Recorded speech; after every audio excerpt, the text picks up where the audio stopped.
Hello everyone. Today I am going to explain a new novel, Crossworld Villain's Love. Crossworld Villain's Love is a novel where the story begins with a villain who is known as a villain in his own world. But suddenly he is involved in a different world where his power, identity, and decisions, everything starts to change. This is not a story about becoming a hero. It's a story about becoming a villain and yet becoming a human being. Chapter 1: The Convenience Store and the Girl with the Red Umbrella. The story begins on a rainy evening in Tokyo, inside a small convenience store where Ryu Tachibana works part-time to save money for college. His quiet and ordinary shift suddenly changes when his childhood friend, Rose, walks in with her red umbrella. They haven't talked deeply in a while, but the moment they see each other, all their shared memories come rushing back. School days, festivals, and an old promise they once made about marrying if they were still single at 20. During their conversation, Rose mentions she's going on a short trip to Kyoto. The atmosphere becomes emotional and slightly tense as both of them seem to realize that their relationship might be more than just friendship. By the end of the chapter, under the red umbrella and the pouring rain, they take a small but meaningful step toward changing their bond. It marks the quiet beginning of a love story that has been waiting for years to bloom. Chapter 2. In this chapter, Rose unexpectedly returns early from her trip, looking different, tired, distant, and emotionally burdened. Ryu senses something is wrong. During their quiet conversation inside the convenience store, Rose opens up about her fears and her feelings. They finally confess what they've both been hiding for years, their love for each other. In a tender and vulnerable moment, they share their first kiss, marking the true beginning of their relationship. However, the happiness is short-lived. Rose leaves again to complete her trip, promising to return in just 2 days, but she never comes back. Days pass with no contact. Ryu's worry turns into fear. Eventually, he learns the devastating truth. A bus accident caused by a landslide left no survivors. Among the wreckage, her red umbrella is found. The chapter ends with Ryu in silent shock, holding the broken umbrella, as the story shifts from romance to tragedy. Chapter 2.1. This chapter shows Rose's perspective during her trip. While her friends enjoy the journey, Rose feels restless and distracted. She cannot stop thinking about Ryu. Even though she laughs and visits beautiful places, her heart keeps returning to him, remembering how patient and kind he has always been. One quiet night by a campfire, she finally admits to herself that she has always loved him. She almost texts him, but decides not to. Instead, she wants to confess her feelings face to face. The chapter ends with Rose making a decision. She leaves the trip early, determined to return home and finally tell Ryu that she loves him. Chapter 2.2. 2 days pass after Rose leaves, but she doesn't return. At first, Ryu tries to stay calm, continuing his work at the convenience store. However, with each passing day, his hope slowly turns into anxiety. By the 5th day, he visits her house, only to find that her parents haven't heard from her either. Fear begins to grow inside him. On the 6th day, he travels to the town she mentioned, searching desperately for any trace of her. There, he hears about a missing bus caused by a landslide. Soon after, the police call him to the hospital. When Ryu arrives, he is shown a torn red umbrella and a crushed bouquet of green wildflowers, items that belonged to Rose. In that silent hospital room, the truth becomes clear. The chapter ends with Ryu collapsing in grief, realizing that the girl he loved is gone, and that the real storm has only just begun inside his heart. Chapter 3. After learning about Rose's death, Ryu falls into deep grief. At the hospital, he sits in shock, unable to cry at first.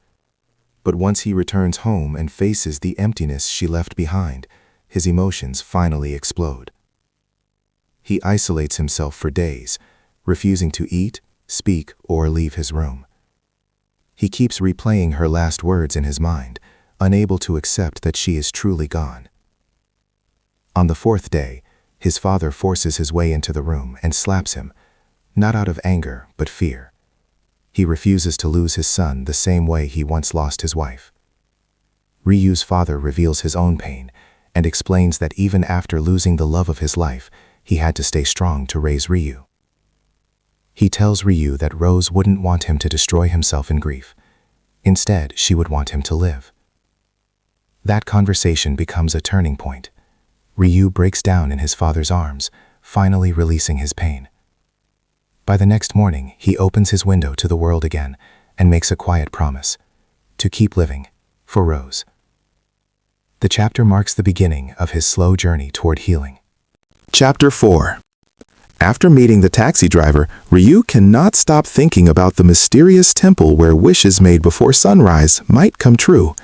At first, it sounds impossible, but the idea gives him something he hasn't felt in days: purpose. Haunted by memories of Rose, he decides he has to try.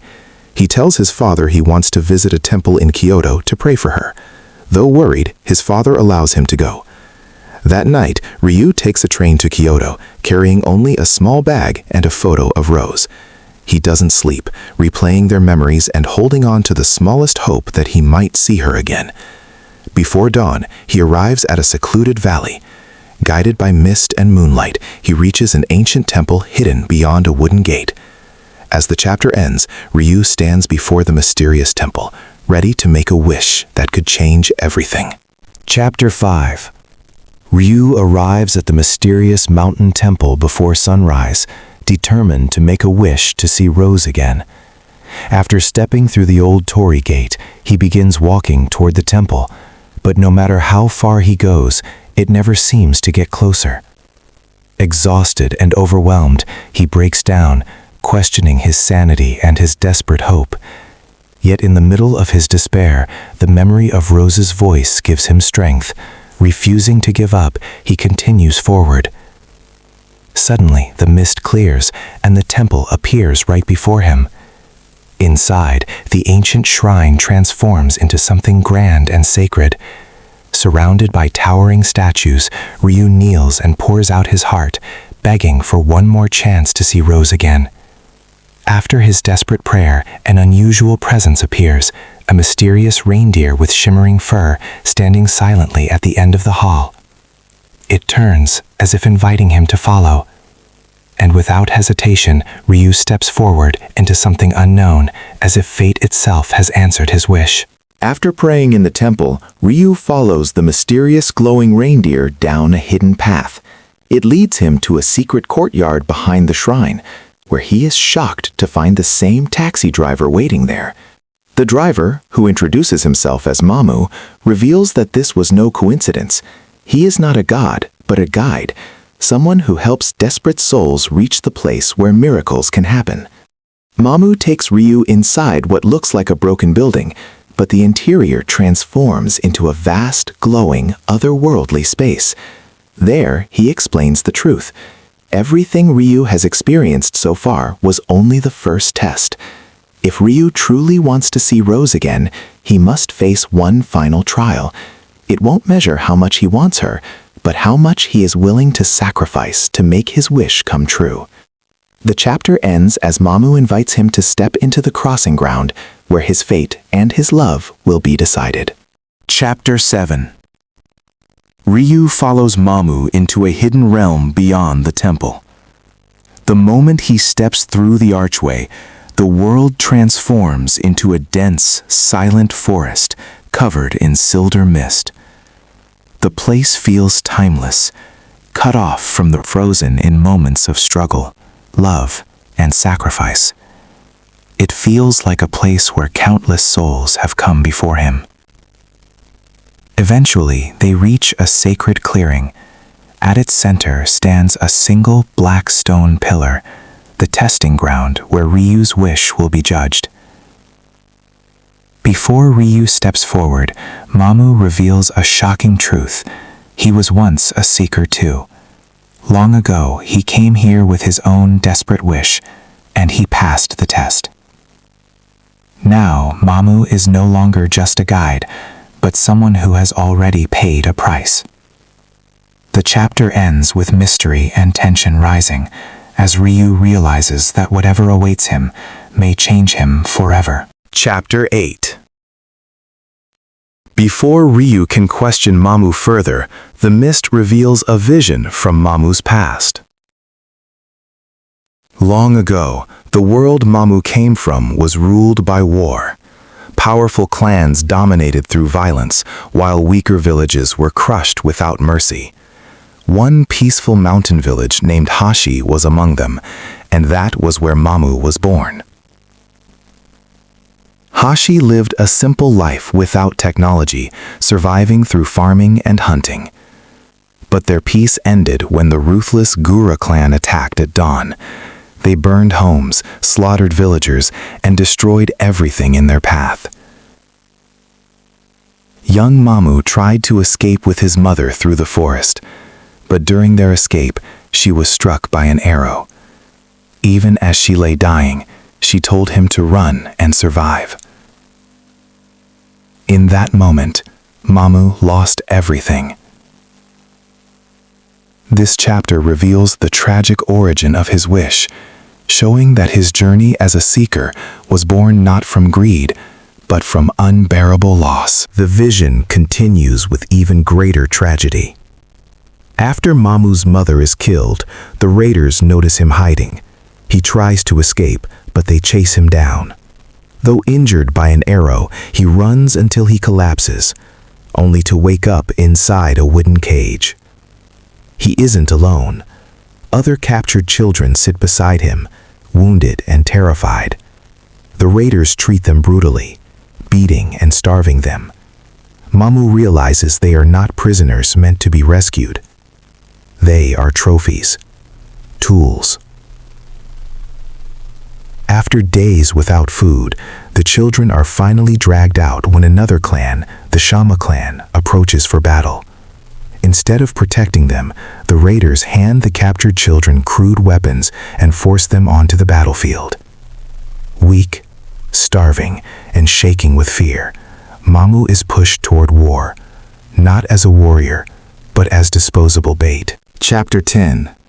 The battlefield turns into pure chaos. Mamu, still just a child, is thrown into war with no training and no chance of survival. Terrified, he swings his spear blindly, but the enemy overwhelms him. He is struck, trampled, beaten, and shot with an arrow. Yet, he doesn't die. Captured again by the Gura clan, he is publicly tortured as punishment for trying to escape. Left under the burning sun without food or water, he somehow survives once more. Thrown back into battle, something inside him begins to change. When an enemy attacks, Mamu kills for the first time. There is no glory, only shock, but the war doesn't stop, and neither does he.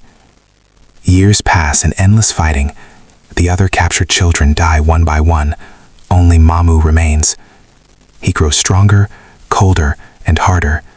By 15, he earns a low rank, better food and armor, but he is still a slave to the clan that destroyed his home. He survives, but he is no longer the same boy. And with this video ends. I hope you liked it. If you liked it, please subscribe to our channel. Goodbye everyone for today.